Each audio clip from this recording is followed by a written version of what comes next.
سیدنا انس بن مالک رضی اللہ تعالیٰ عنہ کہتے ہیں کہ رسول اللہ صلی اللہ علیہ وسلم نے فرمایا، اللہ تعالیٰ بندے سے راضی ہوتا ہے جب وہ کھا کر الحمدللہ پڑھے یا پی کر الحمدللہ پڑھے، یعنی صبح شام یا کسی اور وقت کے کھانے کے بعد۔ اللہ کا ذکر کرتے رہا کرو، چاہے گھر میں ہو یا راستے میں ہو، کیونکہ جس چیز کے سامنے اللہ کا ذکر کرو گے، چاہے وہ پتھر، پھول، درخت یا کچھ بھی ہو، قیامت کے دن گواہی دے گی کہ یا اللہ، یہ تیرا بندہ ذکر میں مشغول رہتا تھا۔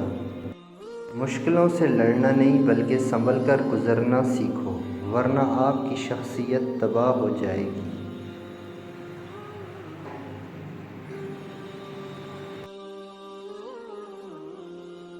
جو دوسروں کو عزت دیتا ہے اصل میں وہ خود عزت دار ہوتا ہے، کیونکہ انسان دوسروں کو وہی کچھ دیتا ہے جو اس کے پاس ہوتا ہے۔